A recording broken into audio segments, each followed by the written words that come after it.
À Saint-Sevé s'est déroulée la demi-finale du championnat de France de twirling, l'occasion de découvrir de plus près cette discipline encore méconnue de tous.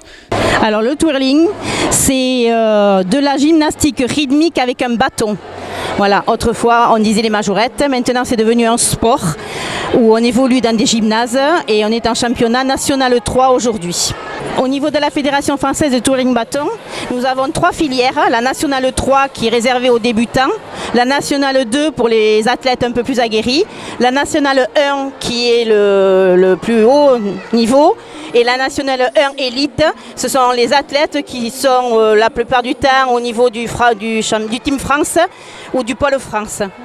Suivant les niveaux, il y a des figures imposées qui sont jugées après lors des championnats. La partie technique est jugée par rapport au lancer, par rapport à la rapidité de l'exécution des mouvements, des roulés, puisqu'elles font des roulés aussi. Et ensuite, il y a une partie chorégraphie où voilà, la partie artistique est jugée également. Au niveau international, 2 clubs landais iront défendre leurs couleurs au championnat d'Europe. Donc cette année, c'est Mont-de-Marsan qui a envoyé des vidéos et Carla et Anissa Nordine ont été sélectionnées pour représenter Mont-de-Marsan à la Coupe d'Europe en Irlande. Et également le club de Grenade qui est un groupe artistique, qui est une autre façon de travailler le twirling, qui est beaucoup plus artistique que technique et qui a été sélectionné aussi pour représenter les Landes au niveau de l'Irlande, du championnat d'Europe. Donc on a 2 clubs qui vont aller en championnat d'Europe. Malheureusement, les frais pour ces athlètes sont chers. Les 2 clubs qui sont sélectionnés ont eu difficulté à financer cette partie-là parce que c'est quand même onéreux. Donc là aujourd'hui, le club de Mont-de-Marsan vend des barbes à papa, le club de Grenade vend des crêpes. Après, elles vont faire des demandes de subvention au niveau du conseil général, du conseil régional. Nous, au niveau du comité départemental, on va les aider suivant nos moyens. Et après, je pense qu'il y a une participation du club et des parents aussi. Quant à ce week-end, beaucoup de monde ont fait le déplacement pour encourager leur équipe favorite. 49 clubs au total étaient présents pour cette demi-finale de N3, dont 4 clubs landais.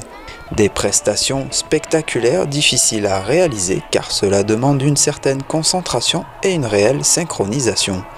Oui, au niveau de l'endurance également, parce qu'elles vont répéter les mouvements vraiment à l'infini jusqu'à pouvoir avoir un mouvement parfait. Parce qu'il ne suffit pas juste de rattraper le bâton pour avoir quelque chose qui est correct. Il y a vraiment le positionnement de la main sur le bâton, la façon dont elle le rattrape. Donc tout ça, c'est important, quoi. C'était compliqué ou ça vous a amusé? Pas trop, ça nous a amusé un petit peu. Ça m'amusait quand même. Je tremblais un petit peu, je tremblais. J'ai cru que j'allais faire tomber. Celui-là, j'ai fait un flip au lieu de le faire tomber. Après aussi, le principal, c'est pas de gagner, c'est de s'amuser.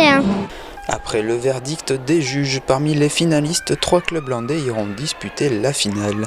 Le club de Saint-Sevé, le club de Grenade-sur-l'Adour et celui de Mont-de-Marsan.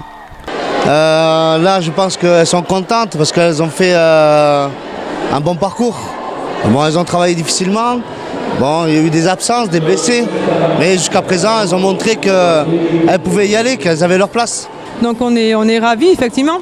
Voilà, avec une très bonne ambiance, une très bonne entente. Et donc en plus, les résultats, c'est vraiment la cerise sur le gâteau. Donc ça aide aussi à faire reconnaître le sport, même rien que dans Saint-Sevé. Le fait qu'on ait des résultats, qu'on ait un petit peu une vitrine, quoi.